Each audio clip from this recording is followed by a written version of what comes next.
The chandeliers of Ashworth House blazed with 1,000 candles, their light cascading over the cream and gold of London's finest ballroom like liquid amber, and the air itself seemed to shimmer with the heat of bodies pressed together in their silken finery, the rustle of gowns, and the murmur of 100 conversations, creating a symphony of privilege and expectation. Outside, beyond the tall windows draped in velvet the color of midnight, storm clouds gathered in the June sky, their darkness a strange counterpoint to the brilliance within, though none of the assembled guests seemed to notice or care. They were here, after all, for the spectacle, for the careful dance of alliance and ambition that was the London season at its height,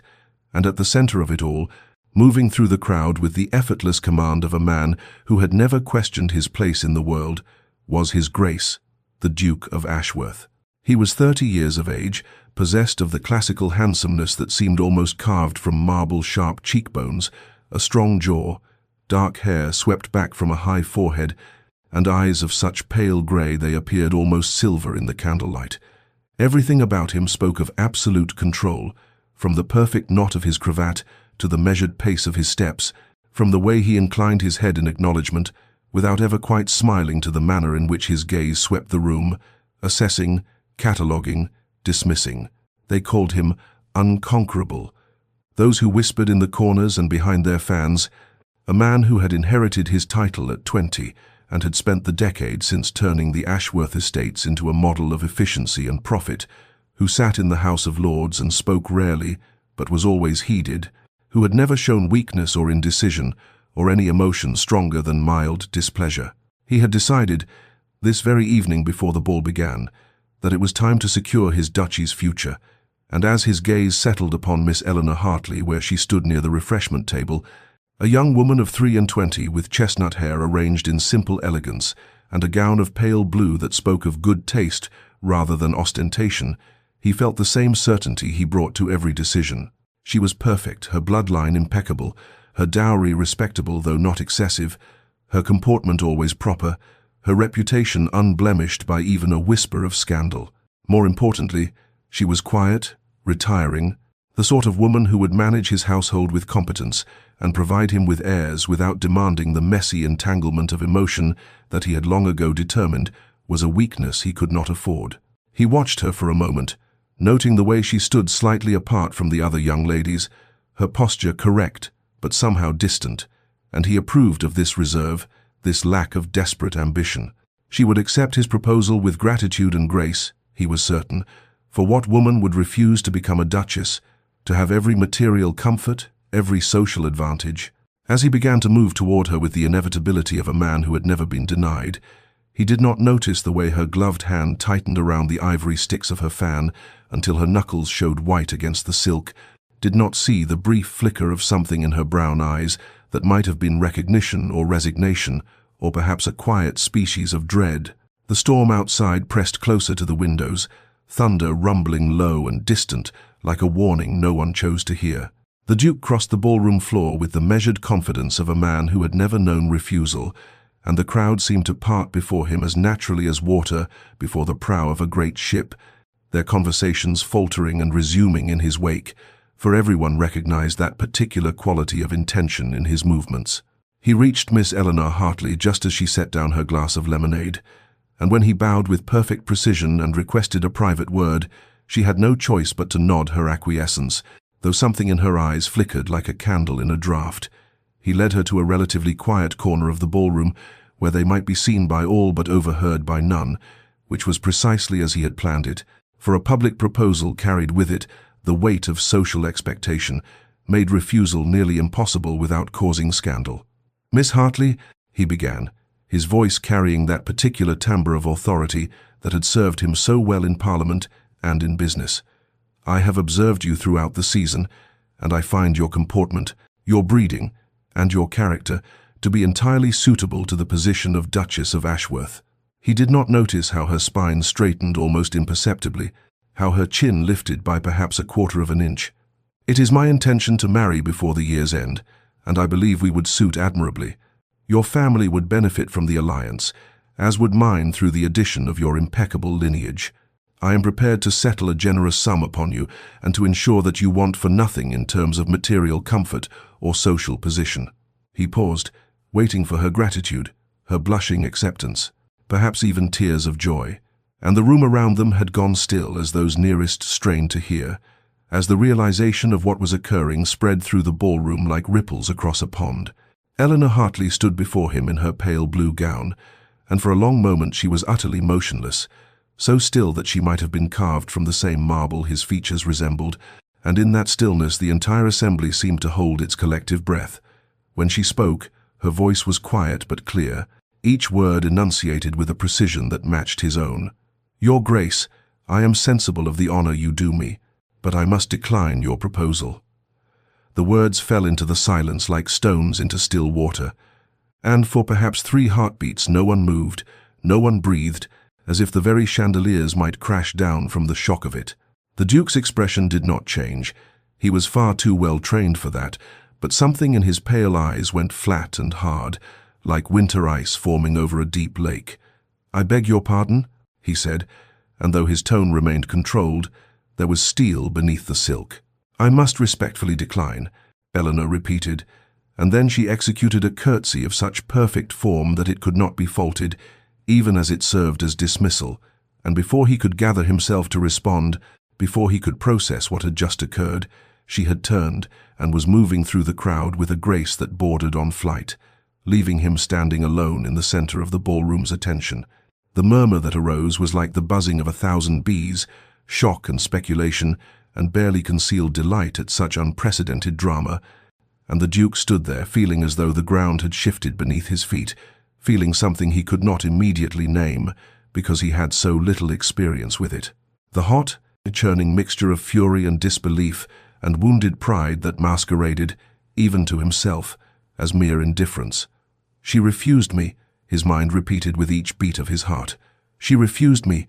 It was impossible, inconceivable, an affront to the natural order of things, and as he finally moved, walking from the ballroom with the same measured pace he had entered, though it cost him every ounce of will he possessed, he told himself that he felt nothing but contempt for her foolishness, that he was relieved to have discovered her lack of sense before binding himself to her. But beneath that carefully constructed indifference, beneath the mask of aristocratic composure, something darker coiled and tightened, the first bitter taste of a lesson he had never thought he would need to learn. The storm that had threatened during the ball broke that very night, rain lashing against windows throughout London, as if the heavens themselves were scandalized, and by morning the news of Miss Eleanor Hartley's refusal of the Duke of Ashworth had spread through every drawing-room, every breakfast table, every corner, where society gathered to dissect the extraordinary and the unprecedented. The whispers were everywhere, speculation running wild. Perhaps she was secretly engaged to another, perhaps she had lost her senses, perhaps there was some hidden scandal the Duke had discovered and withdrawn his suit in truth, allowing her the fiction of refusal to preserve her reputation. In his ancestral estate of Ashworth Park, to which he had retreated with cold dignity the morning after the ball, the Duke moved through the vast halls like a ghost of himself, his fury carefully banked behind walls of ice, refusing to speak of the matter, throwing himself into his correspondence and estate business with an intensity that made his steward nervous and his servants walk on tiptoe. He told himself he did not care, that he was well rid of a woman so foolish as to refuse the position he had offered, that there were a dozen other suitable young ladies who would accept him with proper gratitude, and yet he found himself unable to settle, unable to focus, the memory of her quiet refusal playing over and over in his mind like a musical phrase that would not resolve. Meanwhile, in the significantly more modest townhouse of the Hartley family, Eleanor sat in the morning room while her father paced and her younger sister wept, both of them unable to comprehend what she had done, why she would refuse such a brilliant match, such security, such elevation. "But Eleanor," her sister kept saying, her voice rising toward hysteria,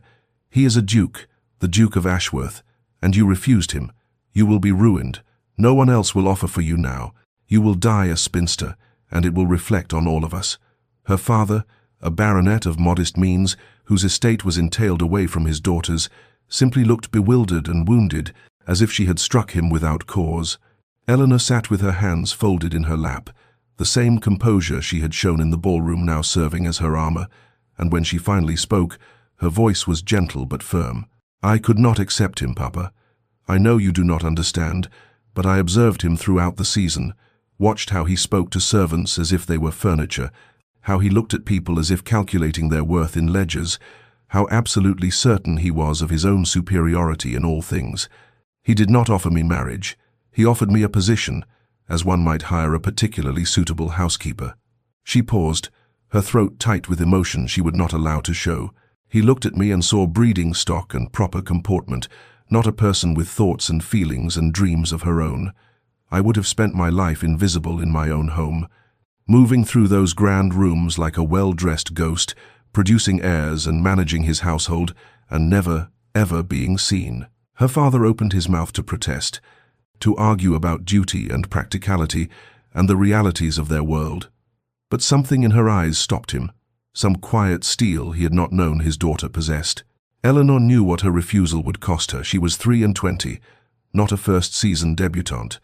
and to refuse a duke was to mark oneself as impossibly particular or perhaps slightly mad, either of which would end any hope of another suitable offer. She had resigned herself to spinsterhood in the moment she spoke those words of refusal, had accepted the consequence even as her heart hammered with fear of the future, of dependence on her brother's charity when her father passed, of slow fading into the background of other people's lives. But even knowing all of this, even facing the narrowing of her world to the size of a companion's room in some relative's house, she could not regret her choice, for she had seen in the Duke's pale eyes something that chilled her more than any prospect of poverty, the absolute certainty that he owned not just his estates and his title, but anyone who entered his sphere, and she had chosen freedom over gilded captivity, chosen truth over comfort,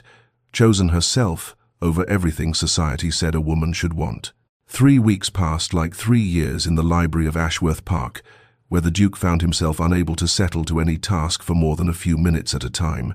his attention splintering and scattering, no matter how he tried to impose his usual iron discipline upon his thoughts. He sat in the leather chair his father had occupied before him, surrounded by first editions and family histories and meticulous records of estate management, and found that none of it could hold his interest, for his mind kept returning with obsessive precision to those few moments in the ballroom, to the look in Eleanor Hartley's eyes just before she refused him, to the quiet certainty in her voice, when she declined what any sensible woman would have accepted with gratitude. He told himself it was merely wounded pride, that his ego had been bruised by the unprecedented experience of refusal and would heal given time, that soon he would laugh at the entire incident and move forward with selecting a more suitable, more grateful bride from the many who would certainly welcome his addresses. But the reassurances rang hollow even in his own mind, and he found himself pacing the library at odd hours, staring out windows at grounds he barely saw,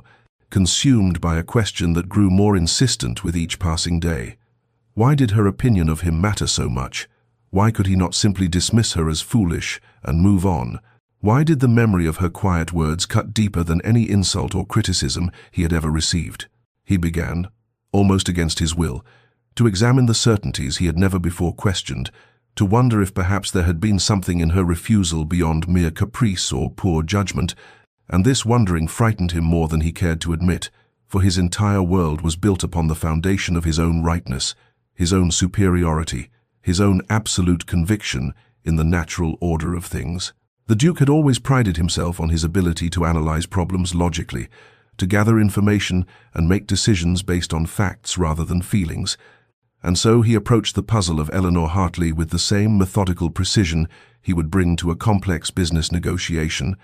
telling himself that he merely needed to understand her reasoning in order to dismiss it properly, that knowledge would bring closure and allow him to forget her. He tasked his man of business with a discreet inquiry into Miss Hartley's habits and whereabouts, framing it as idle curiosity rather than the consuming need it had become, and when the report came back, detailing her movements, her morning walks, her charitable visits, her frequent trips to an unfashionable bookshop in Bloomsbury, he felt a surge of something he refused to name as triumph. The bookshop, his investigator noted, was owned by an elderly scholar and carried an unusual selection of philosophical and literary works, quite unsuitable for a young lady's light reading, and Miss Hartley had been observed there at least twice weekly for the past several months, often staying for an hour or more, sometimes leaving with packages of books that she carried herself rather than sending a servant to collect. The Duke sat with this information, turning it over in his mind like a chess player contemplating an unexpected move from his opponent, and gradually a plan formed itself, born of wounded pride and genuine curiosity, and something deeper he would not yet acknowledge. He would arrange to encounter her at this bookshop, would engage her in conversation on neutral ground, would discover what fatal flaw in his character or proposal had led to her refusal, and then, armed with this knowledge, he would finally be able to put the entire mortifying episode behind him and return to his orderly, controlled existence. The decision made, he felt a curious mixture of anticipation and unease, as if he were about to step off solid ground onto ice whose thickness he could not judge, but he pushed the unease aside with the same force of will that had served him so well throughout his life, and made arrangements to visit London the following week, telling himself that this was merely the closing of an irritating chapter, never suspecting that he was instead opening the first page of a story that would rewrite everything he thought he knew about himself. The bookshop stood wedged between a tailor's establishment and a modest tea room on a street that no member of the ton would ordinarily have reason to visit, its weathered sign reading, "Blackwell's Books and Philosophy," in fading gold letters that spoke of better days. And when the Duke pushed open the door on a grey Thursday afternoon, a small bell chimed overhead, and the scent of old paper, leather bindings, and dust motes suspended in slanting autumn light enveloped him like a warm embrace he had not known he needed. The interior was a labyrinth of overstuffed shelves that reached toward a ceiling darkened by years of coal smoke,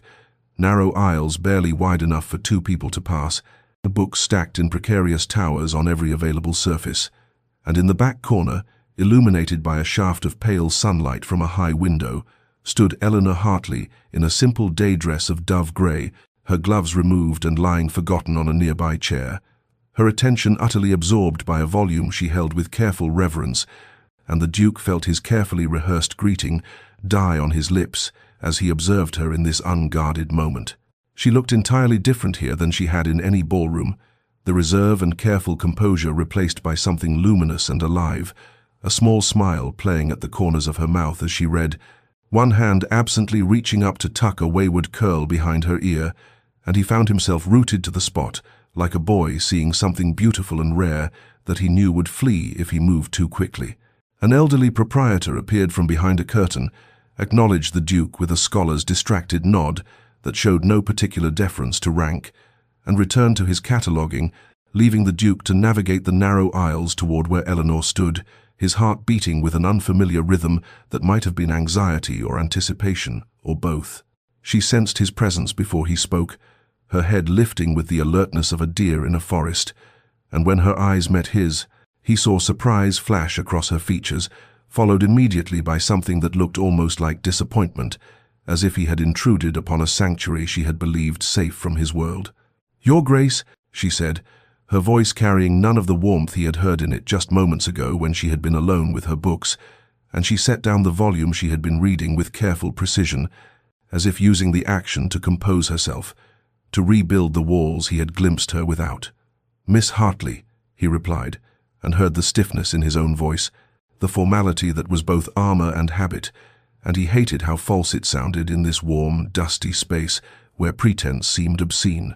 "I did not expect to find you here." It was a lie, and they both knew it, and he saw something flicker in her eyes that might have been amusement or contempt. "Did you not?" she asked, her tone perfectly polite and utterly empty of belief. "How remarkable, then, that you should venture to this particular establishment, so far from Mayfair, on this particular afternoon." He had the grace to feel embarrassed, heat rising in his collar, and for a moment they stood in silence while dust motes drifted between them like tiny constellations. "I have heard," he began again, abandoning the pretense because her clear gaze made dishonesty impossible, "that this shop carries an exceptional selection of philosophical works." She regarded him steadily, weighing something he could not name, and then she reached past him, her sleeve brushing his arm with an accidental intimacy that sent an unexpected shock through him, and plucked a slim volume from a nearby shelf. "Then perhaps you might benefit from this one," she said, holding it out to him, and he took it automatically, reading the title embossed in faded gold. "On Humility and the Limits of Certainty." The words struck him like a slap, their implication clear and cutting, and he felt his jaw tighten with familiar defensiveness, the instinct to dismiss and diminish, rising swift and sure. But before he could speak, before he could retreat into the icy superiority that had always protected him, he looked at her face and saw, not cruelty there, but something almost like sadness, as if she had expected better of him and been disappointed, and the realization that her good opinion mattered more than his own pride shocked him into silence. "Thank you," he heard himself say, the words emerging stiff and formal but sincere. "I shall purchase it." She nodded, already turning back to her own browsing, dismissing him as one might dismiss a servant who had completed an errand, and he stood there with the book in his hands, feeling foolish and young and strangely exhilarated, watching as she ran her fingers along the spines of a row of poetry collections with the same tender attention another woman might give to silk or jewels, and he understood with sudden, uncomfortable clarity that he was witnessing someone in the presence of what they truly loved, and that she had never, would never, look at him that way. The Duke read the book that night in his study, the fire burning low and casting shadows that seemed to mock his certainty, and with each page he felt something uncomfortable stirring in his chest, a recognition he did not want but could not deny,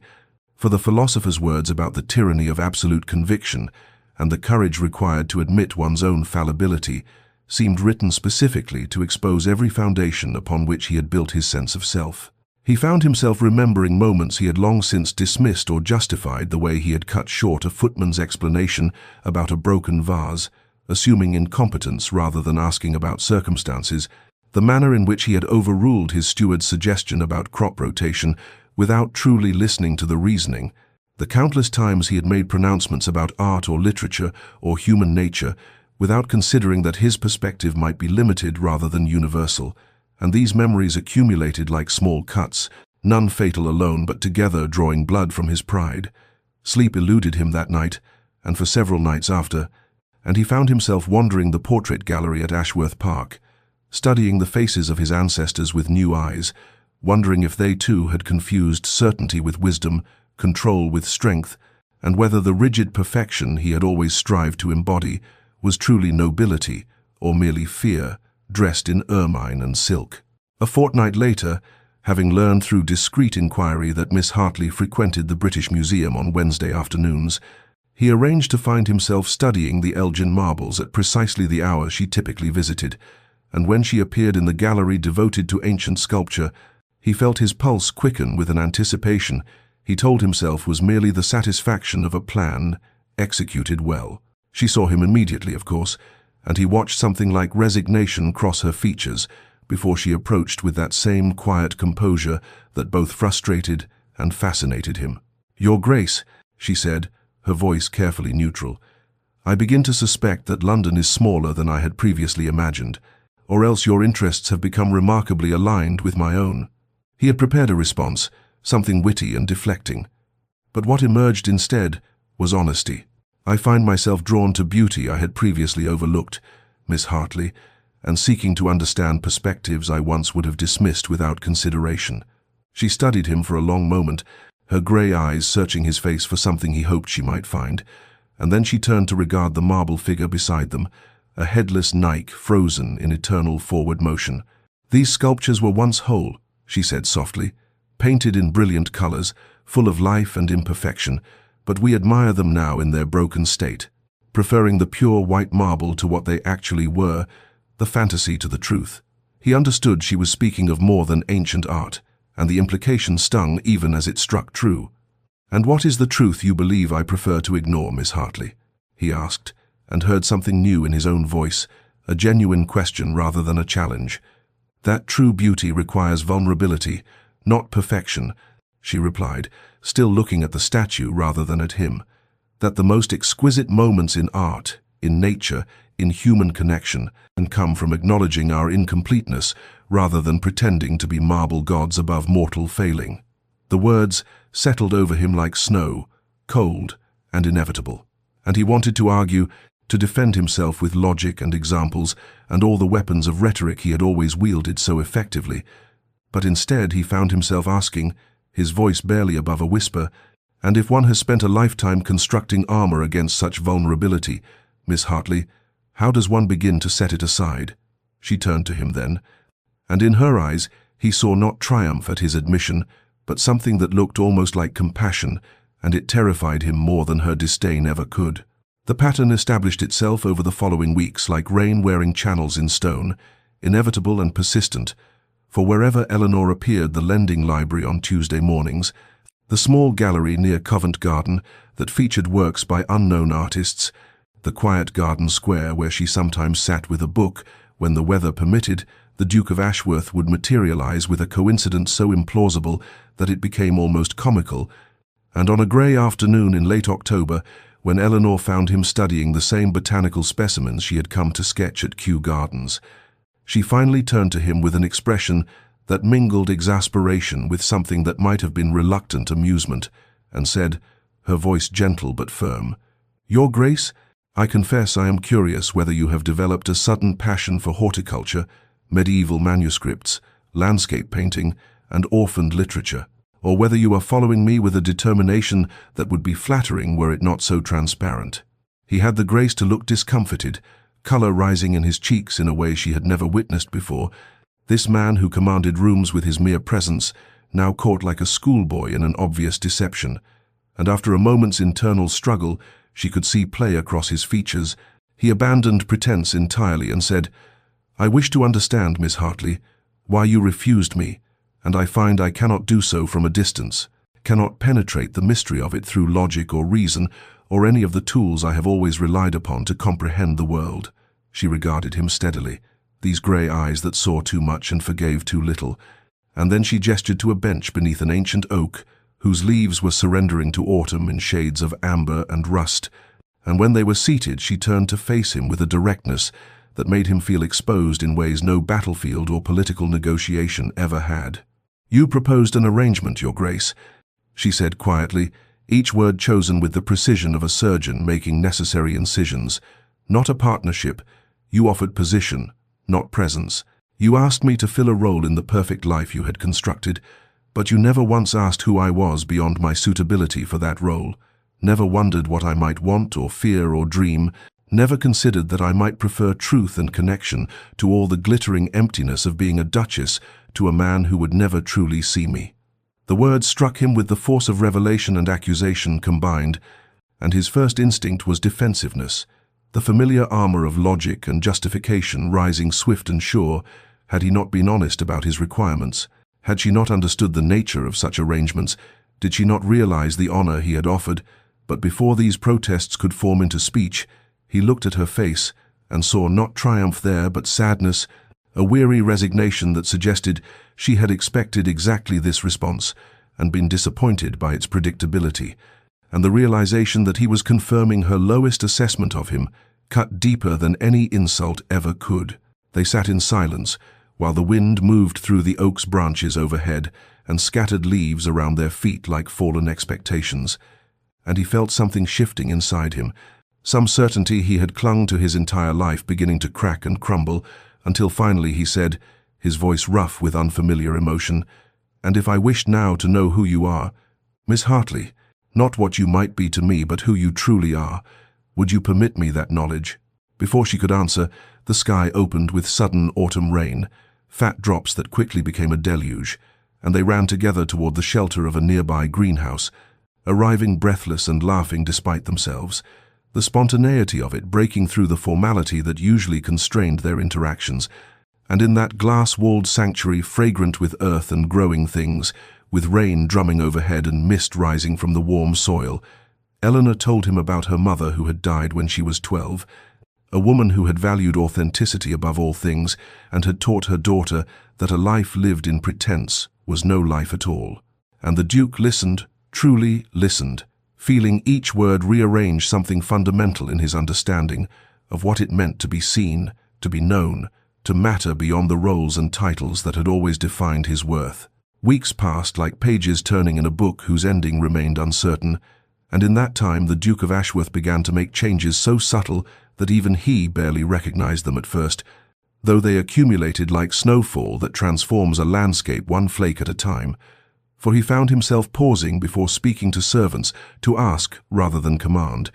listening to his steward's concerns about tenant welfare with genuine attention rather than perfunctory acknowledgement, and catching himself in moments when the old certainty rose up like a reflex, and choosing instead to consider that his perspective might be incomplete rather than absolute. Eleanor noticed these shifts with the careful observation of someone who had learned to read character in gestures and silences, but she remained guarded, her heart protected behind walls, built from too many years of watching men perform temporary kindness to achieve their aims, and though she acknowledged his efforts with polite recognition,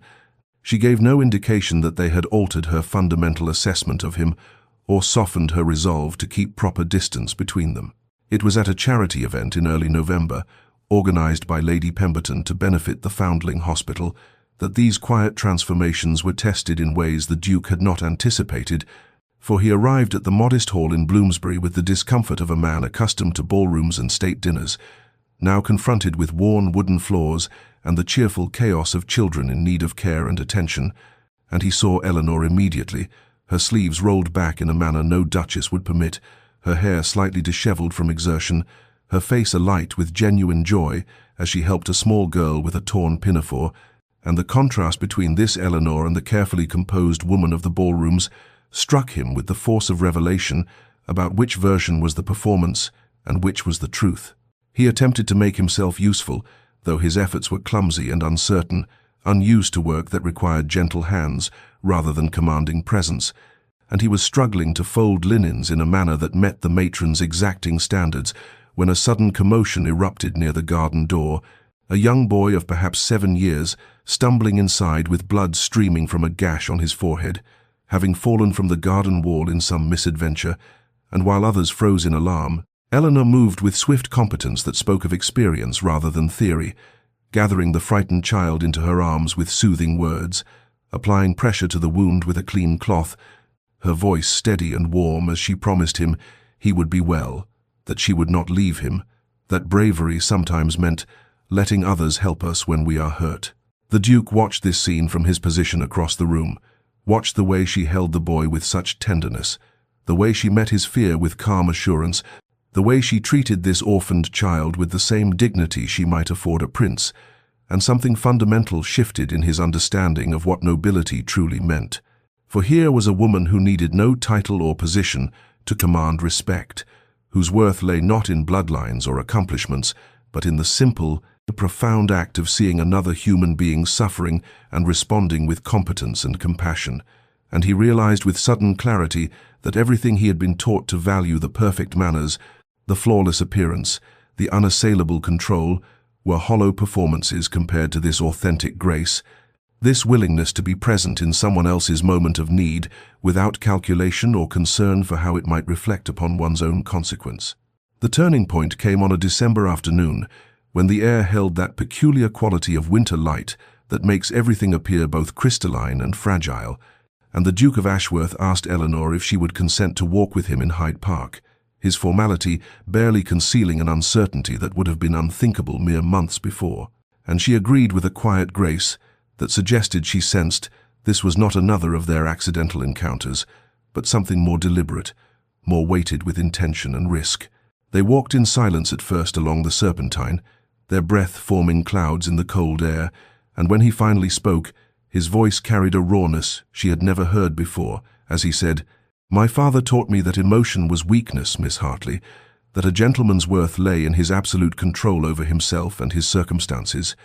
that to feel deeply was to invite chaos into the ordered world he had built, and I absorbed these lessons so thoroughly that I convinced myself they were truth rather than his own fear dressed in the garments of wisdom." She turned to look at him then, this man who had always seemed carved from marble, now revealing the living flesh beneath, and she said softly, "And what do you believe now?" He was quiet for a long moment, watching the grey water of the lake reflect the grey sky above, and then he said, "I believe that I have spent my entire life constructing a fortress around myself and calling it strength, when in truth it was the most profound cowardice, the fear of being known and found wanting, and you saw through it immediately, saw that I was offering you a prison of perfection when what you deserved was the messy, difficult, beautiful reality of being truly seen." The honesty of it struck her like a physical thing, for she had spent so many years watching men perform virtue while hoarding their true selves, and here was this impossible, arrogant duke, offering her something she had never expected. Genuine vulnerability, the courage to admit he had been wrong, the willingness to be transformed by that admission. "I have my own fears, Your Grace," she said quietly, and in her voice he heard the echo of his own confession, the risk of speaking truth aloud. "I feared becoming invisible in someone else's perfect life, becoming nothing more than the reflection of another's requirements, losing myself so completely that I would not even remember who I had been before, and that fear was greater than any desire for security or position, or all the things young women are taught to value above themselves." They had reached a bench beneath a barren oak, and they sat without discussion, drawn by the same need for stillness in which to hold this moment of mutual revelation. And he said, attempting lightness but achieving something more genuine, "I suspect I have made rather a fool of myself these past months, pursuing you about London like a lovesick puppy when I was supposed to be an unconquerable duke." And to his astonishment and profound relief, Eleanor laughed, not the polite titter of ballroom conversation, but real laughter, warm and unguarded, that transformed her face into something radiant, and he found himself laughing with her at the absurdity of it all, at the distance he had travelled from that moment of arrogant certainty in the ballroom to this bench in winter, where nothing was certain except the strange, terrifying hope that perhaps they were beginning to understand one another. In the midst of their shared laughter, he gestured to emphasize some self-deprecating point, and his hand moved across the bench, just as hers did the same, and for the briefest instant, their fingers touched, and the contact electric and significant, despite the layers of gloves between them, and both froze, awareness crackling in the cold air like static, before simultaneously withdrawing their hands, with a care that suggested they both understood the danger and the promise of that accidental intimacy. And though neither acknowledged what had passed between them, Eleanor felt her heart beating faster, and knew with sudden clarity that the walls she had built around herself were no longer quite as impenetrable as she had believed, while the Duke recognized with equal certainty that he was no longer observing this woman from a safe distance, but had somehow, without quite realizing when or how, allowed her to matter to him in ways that left him exposed and uncertain, and strangely, impossibly alive. The crisis arrived with Lady Catherine Thornbury, the Duke's formidable aunt from Derbyshire, who descended upon London like a winter storm 3 days after the walk in Hyde Park, having heard through the intricate network of family gossip that her nephew was making a spectacle of himself, pursuing a woman who had publicly refused him, and she arrived at Lady Pemberton's evening musicale with the express purpose of putting an end to what she termed this unseemly display of weakness, her imposing figure draped in black silk despite being widowed, and these 15 years, her face set in lines of permanent disapproval that suggested she found the entire world wanting and was determined to correct it through sheer force of disapprobation. Eleanor saw her enter and felt a chill of premonition, for here was everything she had feared about marrying into the Ashworth family made manifest in one person, the absolute certainty of superiority, the conviction that consequence mattered more than character, the willingness to crush anything that threatened the family's exalted position, and when Lady Catherine's cold eyes fixed upon her with an assessment that found her lacking before a single word was exchanged, Eleanor understood that whatever fragile understanding she and the Duke had been building was about to be tested in ways neither had anticipated. The Duke saw his aunt's arrival with a sinking dread born of long experience with her particular brand of tyranny, and he moved to intercept her before she could reach Eleanor, but Lady Catherine was not a woman easily diverted from her purpose, and she cut through the gathered guests with the ruthless efficiency of someone accustomed to others, clearing a path before her, arriving at Eleanor's side just as the musical performance concluded, and saying in a voice pitched to carry, "So you are the young woman who thinks herself too good for my nephew, the one who refused an offer any sensible girl would have accepted with gratitude, and now you lead him about London like a trained dog, using his infatuation to elevate your own consequence while damaging his reputation with every public appearance." The room fell silent with that peculiar quality of collective shock when society witnesses a direct attack, and Eleanor stood frozen, her face pale but her composure intact, and the Duke felt something shift inside him, like a tectonic plate finding new alignment. For here was the moment that mattered more than any declaration or gesture, the choice between the comfortable path of family loyalty and old patterns, or the terrifying vulnerability of defending what was right, regardless of cost. He stepped forward and said in a voice that carried the full weight of his title, but also something new, genuine conviction, rather than mere authority, "Aunt Catherine, you will apologize to Miss Hartley immediately, for you have insulted not only a woman of impeccable character, but also my own judgment, which I assure you is quite sound despite your apparent doubts. And if you cannot conduct yourself with the courtesy that any guest in this house deserves, regardless of their station or history with our family, then I must ask you to withdraw." Lady Catherine's face went rigid with shock, for her nephew had never contradicted her in public, had always maintained the united front of family, regardless of private disagreements. And she said with icy fury, "You would take her side against your own blood, against the family that has given you everything you are, for a woman who publicly humiliated you?" And the Duke, feeling Eleanor's eyes upon him, feeling the weight of months of transformation and growth and painful self-examination, said quietly but firmly, "She refused an arrangement that would have been a disservice to us both, and that required courage I did not possess at the time. And yes, I choose to stand with someone who values truth over convenience. Even when that means disappointing family members, I have long respected but can no longer allow to dictate how I conduct myself or whom I hold in esteem." Eleanor watched this unfold with something like wonder, for here was the Duke she had glimpsed in moments, but never seen fully realized, a man willing to risk everything he had been taught to value for the sake of what was genuinely right, defending her, not with the cold calculation of political maneuvering, but with the raw honesty of someone choosing integrity over comfort, and in that moment she felt the last of her carefully maintained reserve begin to crack like ice in spring. The thaw, both terrifying and inevitable, as she recognized that this transformation was not performance, but genuine change, hard-won and imperfect, and therefore infinitely more valuable than any easy perfection could ever be. Lady Catherine departed from Lady Pemberton's musicale in a fury of rustling black silk and wounded pride, her exit marked by the sharp crack of her walking stick against the marble floor, and in the trembling silence that followed her departure,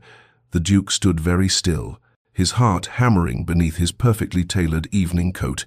as he wondered with genuine fear whether his defense of Eleanor had protected her or merely painted a larger target upon her back, for society could be cruel to those who disrupted its established hierarchies,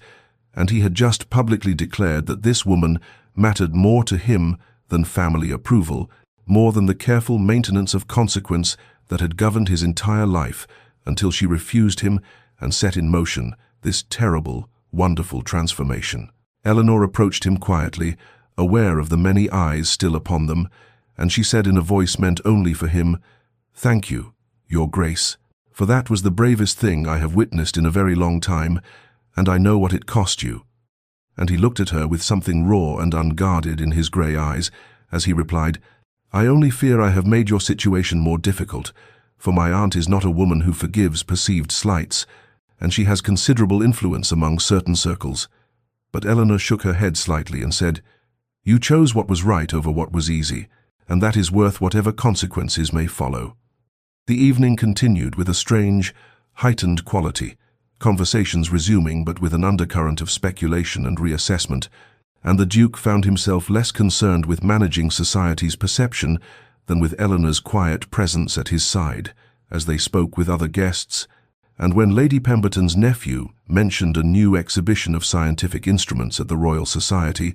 Eleanor's eyes lit with genuine interest, and the Duke found himself truly listening as she spoke about her fascination with astronomy and the way the stars suggested both order and infinite possibility, her words painting pictures of wonder that he had never allowed himself to contemplate in his rigid worldview, where everything had its proper place and deviation was weakness. As the gathering drew toward its close and guests began to depart into the December night, the Duke noticed Eleanor reaching into her reticule for something, and then pausing with a small sound of dismay, and before he could ask what was wrong, she said, "I seem to have dropped my handkerchief somewhere. How careless of me." And he immediately began to search the vicinity where they had been standing, finding the delicate square of embroidered linen beneath a chair. And as he retrieved it and placed it in her outstretched hand, their fingers touched without the barrier of gloves this time, skin against skin for just a heartbeat, and the contact sent a current of awareness through both of them that was impossible to ignore or pretend had not happened. Eleanor's breath catching slightly, as the Duke's fingers lingered a fraction of a second longer than necessity required before withdrawing, both of them acutely conscious that something had shifted between them, that the careful distance they had maintained was becoming increasingly difficult to sustain in the face of this growing pull toward one another. They stood together in the thinning crowd, neither quite willing to be the first to step away, and the Duke found himself asking, "What would you do, Miss Hartley, if you had complete freedom to pursue your dreams without concern for society's expectations or practical limitations?" And Eleanor looked at him with surprise and something like hope as she answered,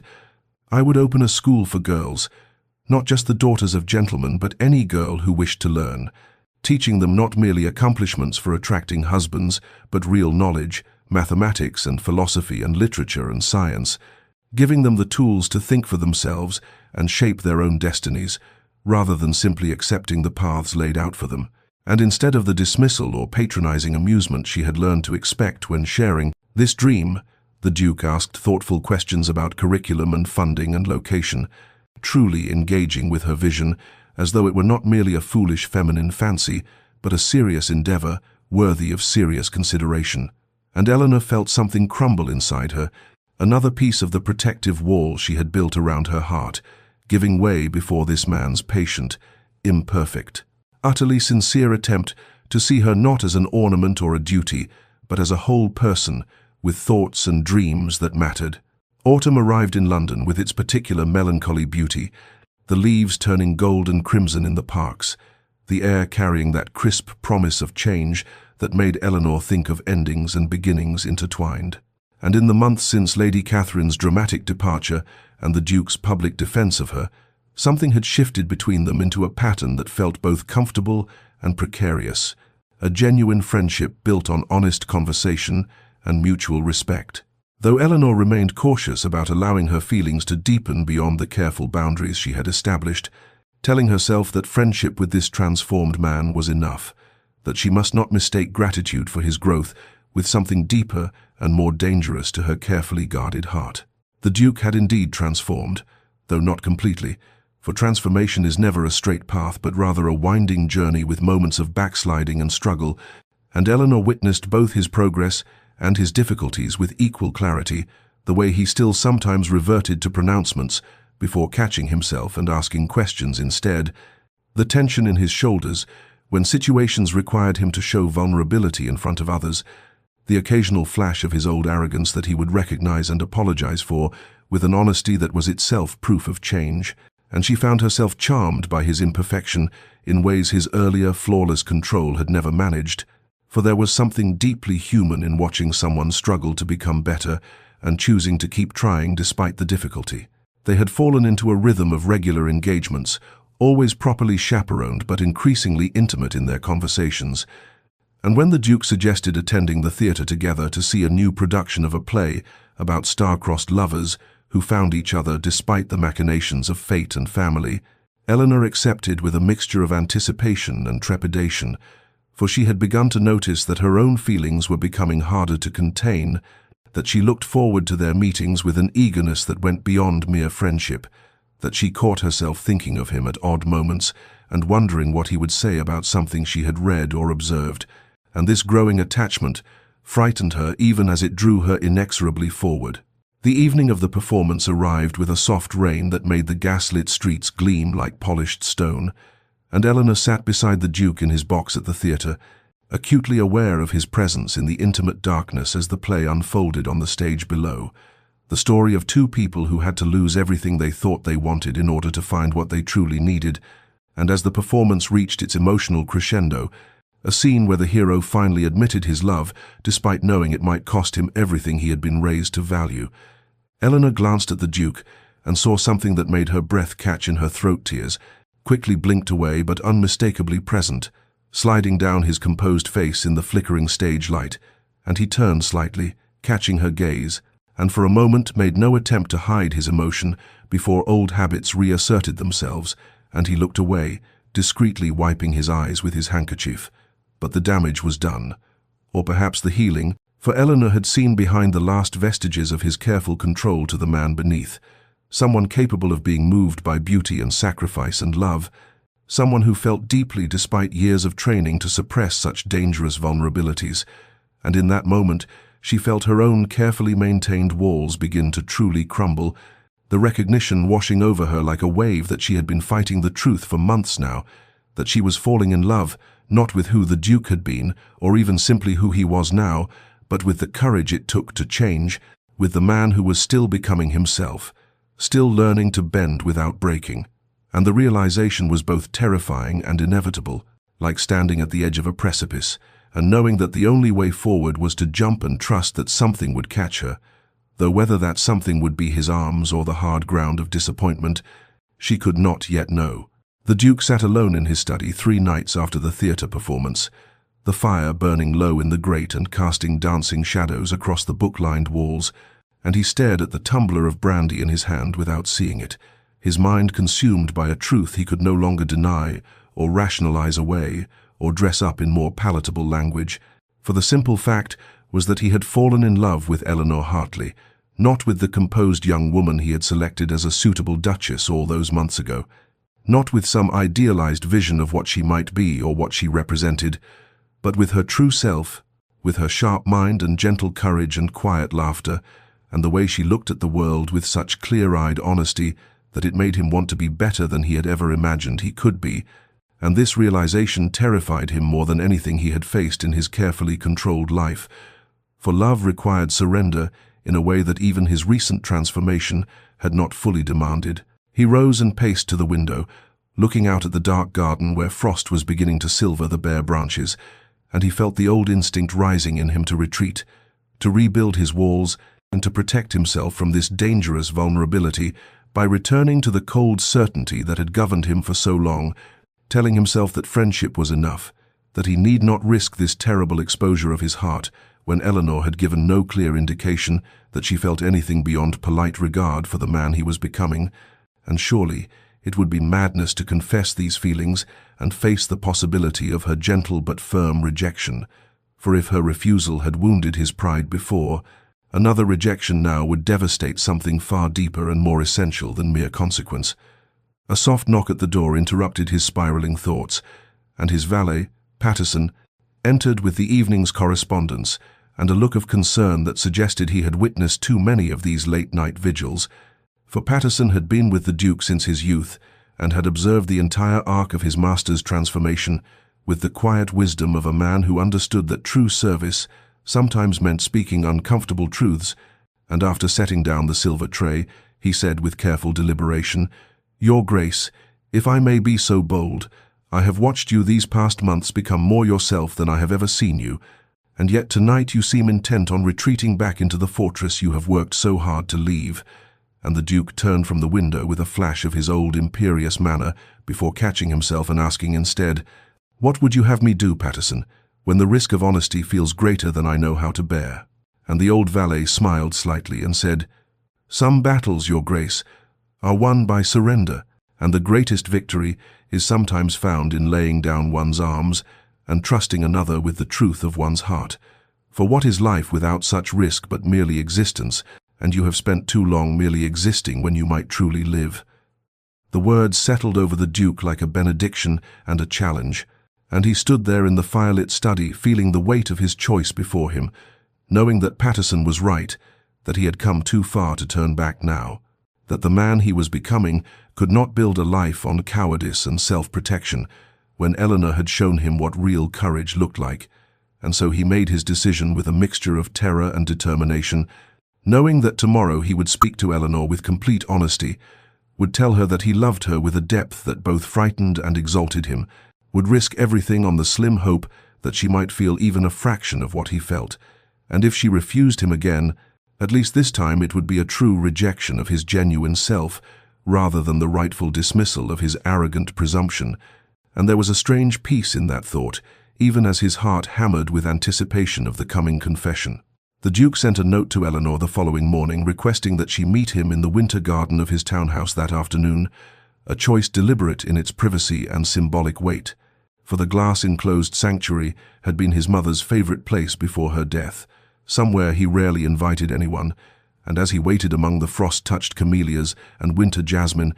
watching the first delicate snowflakes begin to fall against the glass panes overhead, he found himself more nervous than he had ever been before. Any business negotiation or parliamentary debate or social engagement,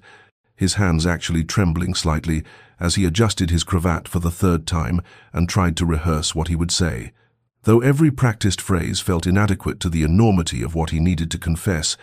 and when Eleanor arrived, wrapped in a deep blue pelisse with snowflakes caught like diamonds in her dark hair, he felt his carefully prepared words dissolve entirely at the sight of her quiet grace and the question in her eyes that held both warmth and wariness in equal measure. They stood facing each other amid the winter blooms, the snow falling more steadily now and creating a cocoon of white silence around the glass house, and the Duke found himself stammering like a green boy at his first assembly, rather than a man of 30, who had commanded rooms and bent society to his will, saying, "Miss Hartley, Eleanor, I asked you here because I must tell you something, and I find that I cannot do so with any of the eloquence I had hoped to muster, for you have rather thoroughly destroyed my ability to speak in polished phrases and careful constructions, which is perhaps fitting given that you have destroyed so many other certainties I once held." And he saw a flicker of something cross her face that might have been amusement or tenderness or both before he pressed on, driven by the knowledge that retreat was no longer possible, even as his voice shook with the vulnerability of what he was about to reveal. He told her then, haltingly and imperfectly, that he loved her with a depth that frightened him, that he had come to understand that his first proposal had been an act of supreme arrogance, offering her nothing real while demanding everything, and that he now stood before her with nothing to offer but his true self, flawed and still learning, and desperately hoping that she might see something worth considering in the man he was becoming rather than the perfect facade he had once presented. And he admitted that he did not know if she could ever feel for him what he felt for her, that he understood she had every reason to guard her heart against someone who had once been so certain of his right to claim her without earning that privilege, but that he had to ask, had to know if there was any possibility, however small, and that she might consider a true partnership with him, one built on mutual respect and genuine affection, and the courage to be vulnerable with each other in all the ways that terrified him, but that he now understood were essential to anything real and lasting. Eleanor stood very still during his confession, her eyes never leaving his face, and he watched her expression shift through surprise and something that might have been pain, and finally a softness that gave him a fragile thread of hope before she spoke, her voice quiet but steady as she said, "Your Grace, Alexander, I am moved by your honesty more than you might imagine, and I see the courage it took to speak such words when you have spent your life learning to hide what you feel. But I must ask for time to think, for this is not a small thing you are asking, and I need to be certain of my own heart before I can answer you, for I will not enter into any understanding built on gratitude for your transformation rather than genuine feeling." And though her words were not the immediate acceptance he had desperately hoped for, neither were they rejection, and he found himself nodding, his throat tight with emotion as he said, "Of course, take whatever time you need, for I would rather wait a lifetime for your honest answer than receive an immediate yes given from anything less than certainty." And they stood together in the falling snow, both vulnerable and uncertain, but no longer hiding behind the masks they had worn when first they met, and when Eleanor finally took her leave, pausing to touch his hand briefly with her gloved fingers before departing, the Duke remained in the winter garden watching the snow accumulate on the glass, and feeling that whatever her answer might be,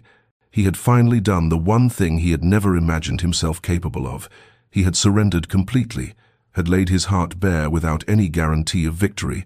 and there was a strange peace in that terrible honesty, a sense that regardless of the outcome, he had finally learned what it meant to truly risk everything for something that mattered more than pride or position or the careful control that had governed him for so long. Eleanor sat in the drawing room of her father's townhouse 3 days after the Duke's confession, her embroidery lying forgotten in her lap as she stared at the winter rain streaking down the windows and tried to untangle the complicated knot of feelings that had kept her awake these past nights. For Alexander's words in the winter garden had moved her more deeply than she had expected. His vulnerability and imperfect honesty, touching something in her heart that she had carefully guarded since the day she had refused his first cold proposal. and yet she found herself afraid to trust what she felt,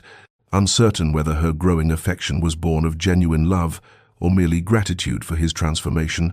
or worse, some treacherous hope that she could be the exception to prove that people could truly change when she had seen so many return to their essential natures once the initial effort of reformation had faded. Her father found her there in the afternoon gloom and settled into the chair across from her with the gentle concern that had characterized his care since her mother's death 5 years earlier,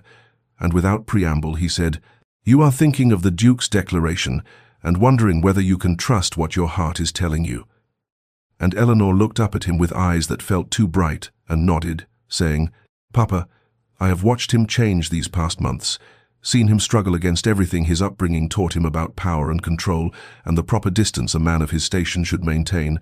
and I believe his transformation is real, but how can I be certain it will last?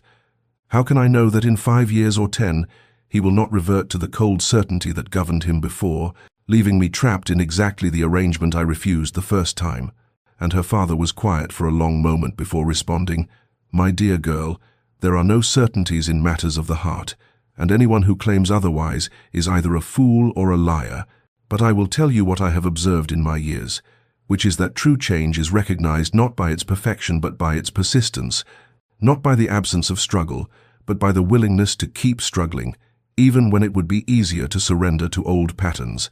And this Duke of yours, he fights himself daily. I have seen it in his eyes when his pride rises up, and he must consciously choose humility, and that choice, made over and over, is worth more than any easy grace could ever be."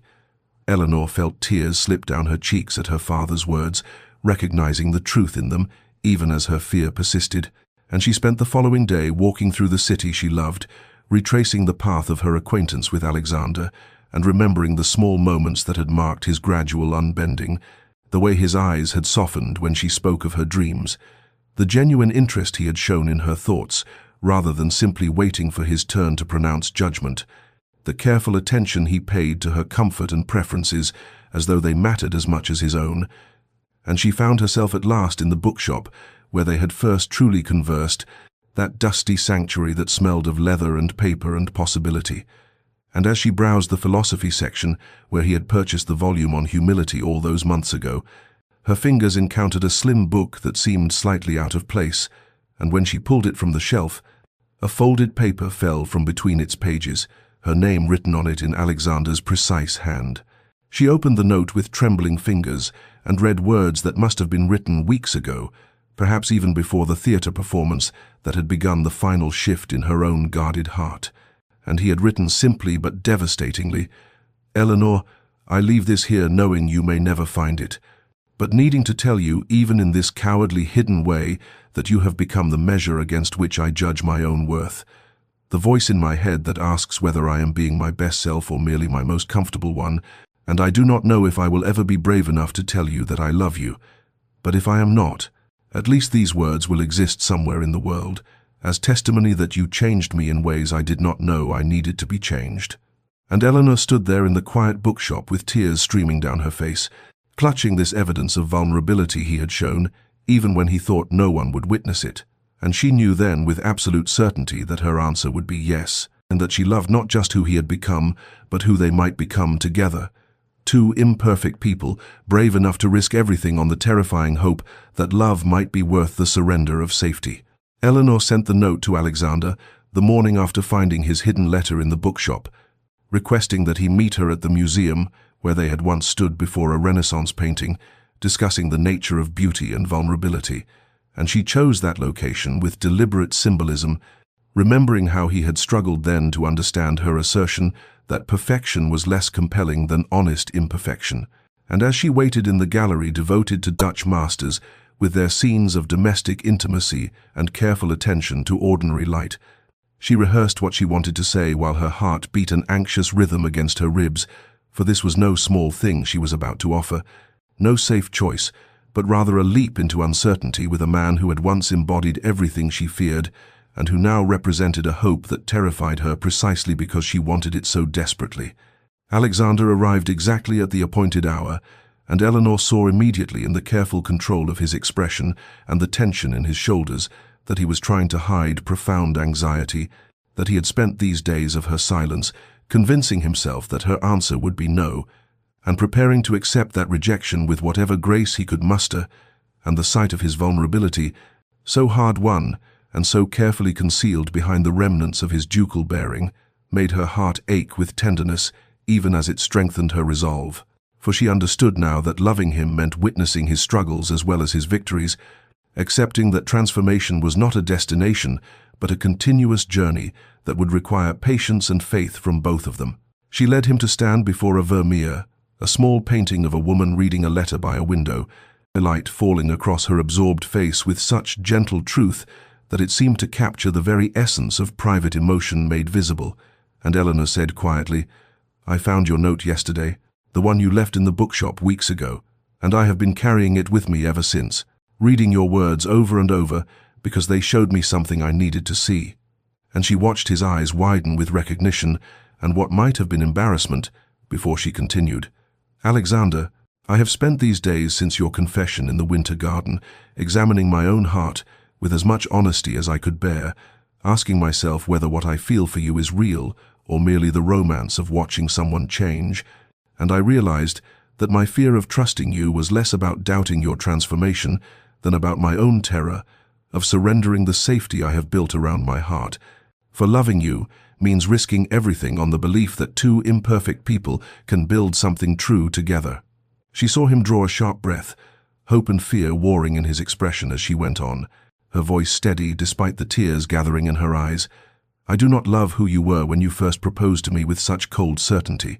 nor do I love only who you have become in these months of struggling against everything you were taught about power and control, but rather I love who we might become together, and the partnership we could build if we are both brave enough to keep choosing vulnerability over safety, honesty over perfection. And I truly believe, that you are worth that risk, and that we are worth that risk." And before she could say more, Alexander closed the distance between them with 2 swift steps and took her hands in his grip almost too tight, and his voice breaking as he said, "Eleanor, I do not have adequate words for what your trust means to me, and for the gift you are offering, when I know I have given you every reason to guard your heart against me." And she saw tears on his face that he made no attempt to hide.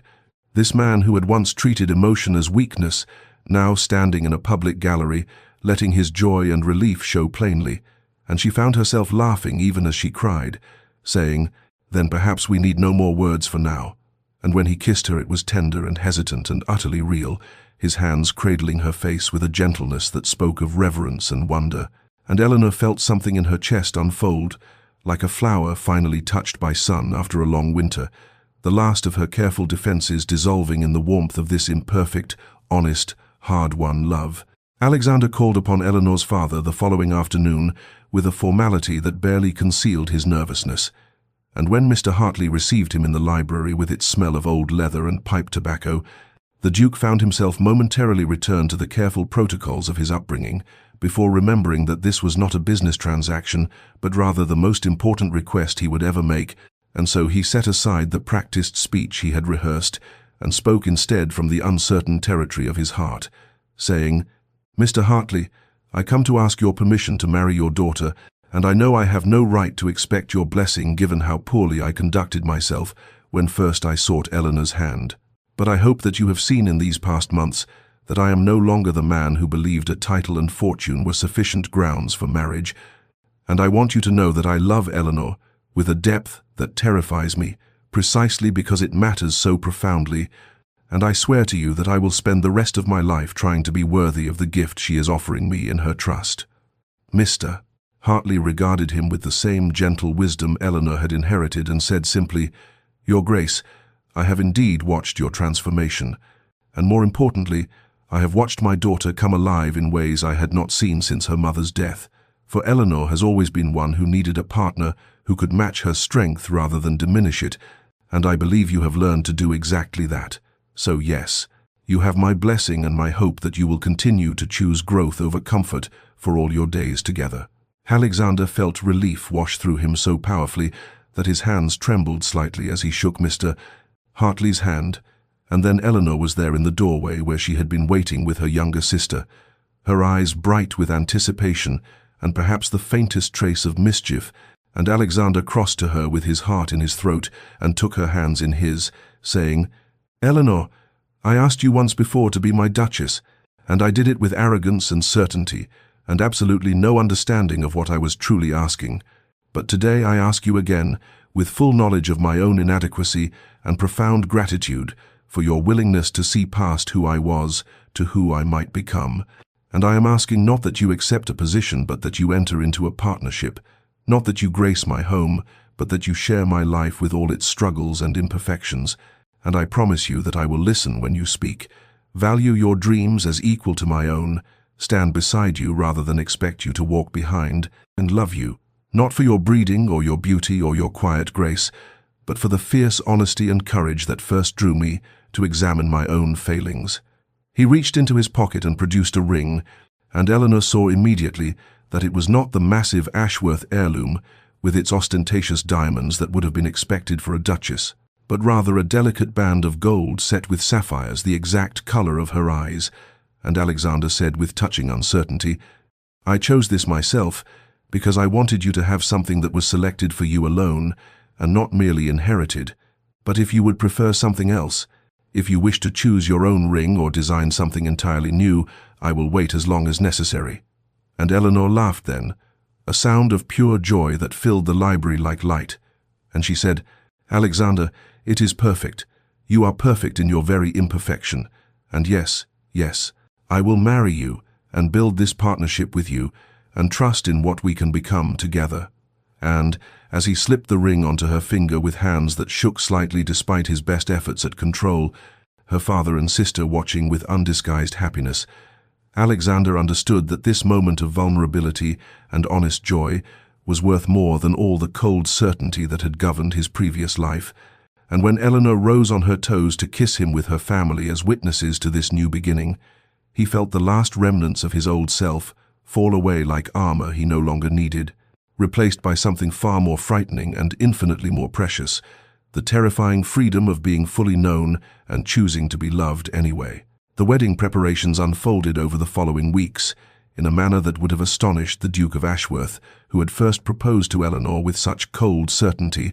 for instead of the grand spectacle that society would have expected from a ducal wedding, Alexander found himself deferring to Eleanor's preferences at every turn,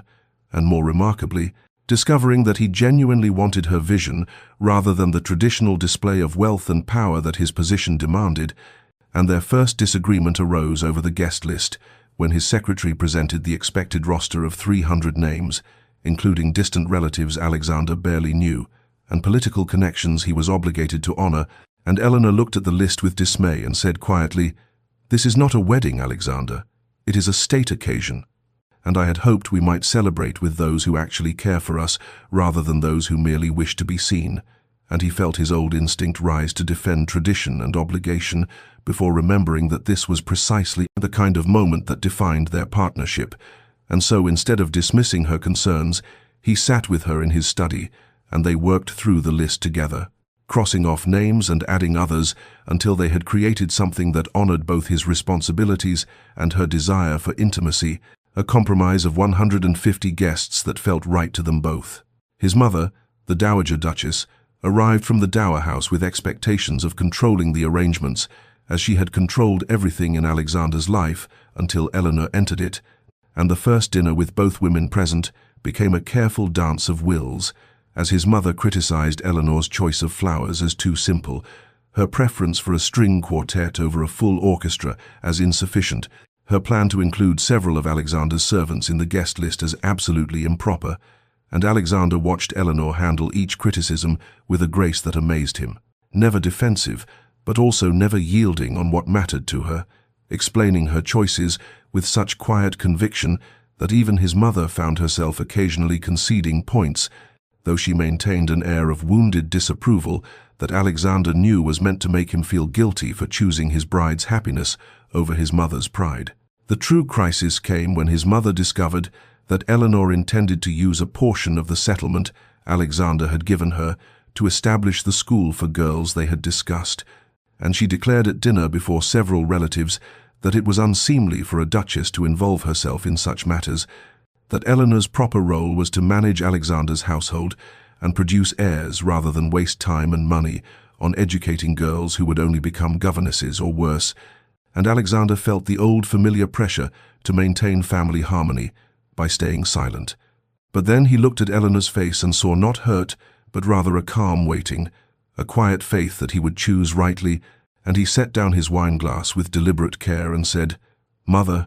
I understand that you come from a generation that believed a woman's sphere should be limited to domestic concerns, but I have learned from Eleanor that true nobility lies in using one's position to lift others rather than merely maintaining one's own status. And I am proud that my wife wishes to create opportunities for girls who would otherwise have none, and I will not only support her in this endeavor, but actively assist her in making it succeed, and I must ask that you either offer your support as well, or keep your opposition private, for I will not allow anyone, family or otherwise, to diminish Eleanor's vision or make her feel unwelcome in what will soon be her home as much as mine." The silence that followed his declaration was profound, and his mother's face showed shock that her son would speak to her thus, but Eleanor reached under the table and squeezed his hand with a pressure that told him she understood the cost of his words and valued his defense,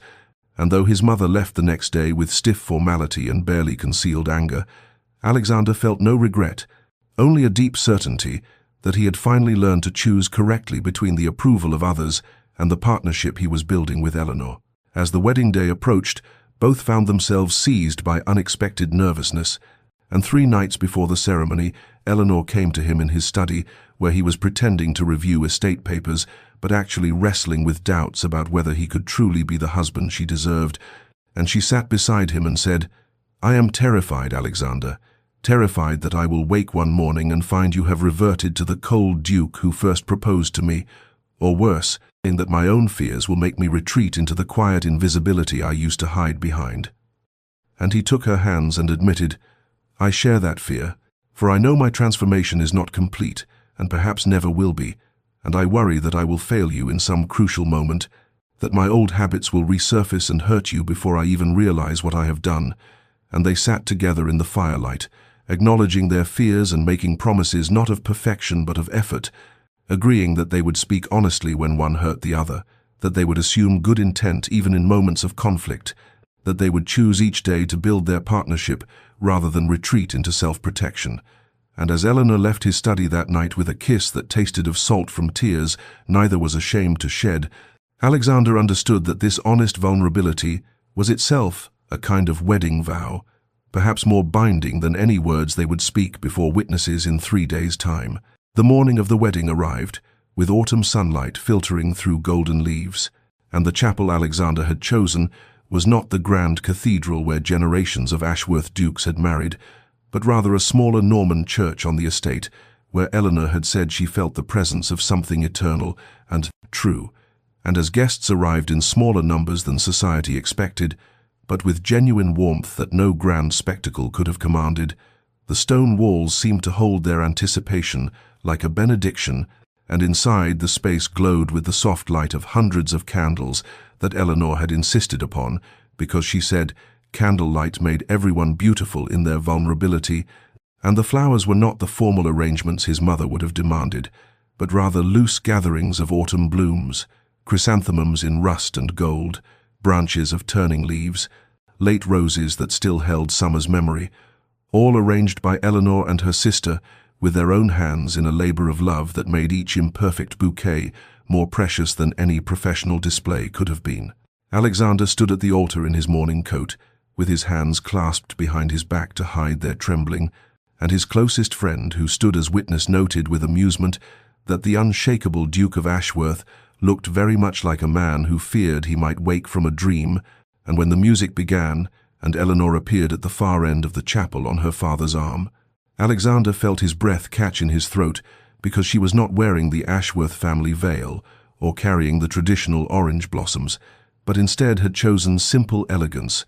a dress of ivory silk that moved like water, her mother's pearl necklace at her throat, and in her hair a coronet of the same autumn flowers that graced the chapel, and she looked so completely herself, so radiantly real rather than performing the role of duchess, that Alexander felt tears prick his eyes and did not bother to hide them as he once would have. As Eleanor reached the altar and her father placed her hand in Alexander's with a whispered blessing, she looked up at the man she was about to marry and saw in his face such open emotion that she knew without doubt that this was nothing like that first proposal in the ballroom. And when the vicar began the ceremony and they turned to face each other to speak their vows, Alexander's voice shook slightly on the words, "I, Alexander, take thee, Eleanor," and she steadied him with the pressure of her hands in his and the strength in her own voice as she promised to honor and cherish him. And in the moment when he was instructed to place the ring on her finger, his hands trembled so much that she had to help guide the band of sapphires onto her hand, and she reached up then without thinking to straighten his cravat, which had gone slightly askew, a gesture so natural and affectionate that several guests smiled through tears at the intimacy of it. During the prayers that followed, Alexander reached for Eleanor's hand in a breach of protocol that the old duke would never have committed, and she laced her fingers through his and held tight, and when they were finally pronounced husband and wife, and he was permitted to kiss his bride, he cupped her face in his hands with such tenderness that the kiss they shared was less a social formality than a private conversation witnessed by others, and the applause that erupted was not the polite acknowledgement of duty fulfilled, but rather genuine celebration of two people who had found each other through the ruins of pride and emerged transformed. The wedding breakfast that followed was held in the conservatory rather than the formal dining room, and instead of the rigid seating arrangements that tradition demanded, Eleanor had created an atmosphere that encouraged mingling and genuine conversation, and Alexander watched his wife move through their guests with such grace and warmth that several people commented they had never seen a duchess so utterly without pretension, and when they finally took to the floor for their first dance as husband and wife, he pulled her close enough to whisper, "I am grateful every day that you refused me that first time, for it gave me the chance to become someone worthy of this moment." And Eleanor smiled up at him with eyes that held both joy and the faintest trace of mischief, and replied, "And I am grateful you were stubborn enough to pursue understanding rather than nurse your wounded pride, for it gave me the chance to discover that beneath the cold duke was a man capable of extraordinary transformation." And they danced together as the afternoon light turned golden, and their guests watched with the knowledge that they were witnessing not a social triumph but something far more rare, a partnership built on truth and vulnerability and the courage to choose growth over comfort. And when they departed early, amid warm farewells and knowing smiles, Eleanor's hand secure in Alexander's as they climbed into the carriage that would take them to begin their married life, both carried with them the certainty that what they had built together through patience and honesty was more valuable than any arrangement could ever have been, a foundation strong enough to support whatever joys and challenges the years ahead might bring. 3 years had passed since that autumn wedding, and on a bright May morning the Duke and Duchess of Ashworth stood together in the garden of what had once been an abandoned manor house on the edge of London, but was now the Hartley School for girls, its windows gleaming with fresh paint and its grounds alive with the laughter of 40 students whose families could never have afforded such education. And Alexander watched his wife move among the gathered guests and benefactors with the same grace she had shown in every moment of their marriage, explaining her vision for expanding the curriculum to include not just reading and arithmetic, but also literature and science, and the kind of critical thinking that would allow these girls to shape their own futures rather than simply accept the limitations society imposed upon them. And he felt the now familiar swell of pride that no longer embarrassed him as it once would have, for Eleanor had taught him that loving someone meant celebrating their triumphs rather than fearing how their light might diminish his own. A small hand tugged at his coat and he looked down to find their daughter Catherine, not yet 2 years old, holding up a flower she had pulled from the garden with more enthusiasm than skill. And he knelt without thought for the grass stains on his expensive trousers and accepted the mangled bloom as though it were the finest rose, kissing her dark curls and thinking how his own father would have been horrified to see a duke playing nursemaid. But Alexander had learned that the opinions of ghosts mattered far less than the love of living souls. And when Eleanor caught his eye across the garden and smiled at the sight of him with their daughter, he felt a contentment so complete that it seemed impossible he had once believed. Happiness lay in control and certainty rather than in this beautiful chaos of partnership and growth. The dedication ceremony began with Eleanor speaking to the assembled crowd about the importance of education as a path to independence, and Alexander stood beside her not as the duke who had funded the school's creation, but as her husband and partner. And when she introduced him and asked him to say a few words, he spoke not of his own generosity, but of how his wife had taught him that true nobility meant using privilege to create opportunity, and several people in the crowd who had known the old Alexander saw in his face, and bearing the evidence of a transformation so complete that it seemed almost miraculous, though those who knew the full story understood it had been earned through years of patient effort, and Eleanor's unwavering belief that people could change if they chose courage over comfort. After the ceremony, as guests mingled and explored the school's bright classrooms,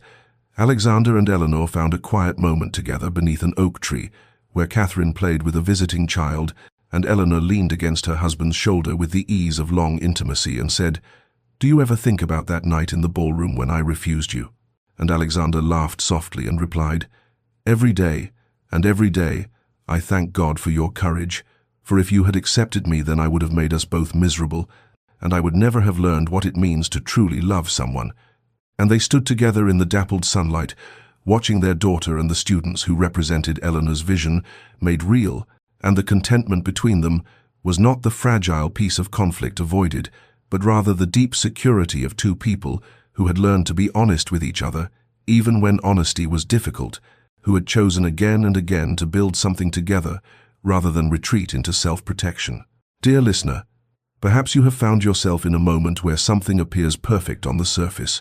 where every practical consideration suggests acceptance, where refusal seems like madness that will cost you dearly, and yet some quiet voice within whispers that perfection without presence is merely a beautiful cage. And if this is your moment, then let Eleanor's courage remind you that it is better to face uncertainty alone than to lose yourself in someone else's carefully controlled world. And if instead you have been the one offering arrangements rather than partnerships, demanding compliance rather than inviting collaboration, then let Alexander's transformation show you that it is never too late to choose vulnerability over control, to ask questions rather than issue pronouncements, to build something real rather than maintain something merely impressive. For true partnership requires the courage to be seen in all our imperfection, to admit when we are wrong, to grow even when growth is uncomfortable, and to choose each day to honor the humanity of those we love rather than treat them as pieces in our perfectly arranged lives. May you find the wisdom to know when to refuse what looks right but feels wrong, and the humility to change when you discover your certainty was merely pride. May you build partnerships that honor both souls rather than elevate one at the expense of the other. May you rest in the knowledge that transformation, though difficult, is always possible for those brave enough to begin. This has been a story from Enchanted Chronicles, and if it has touched your heart, please subscribe to our channel and share it with someone who needs to remember that the best love stories are not about finding perfection, but about two imperfect people choosing again and again to grow together.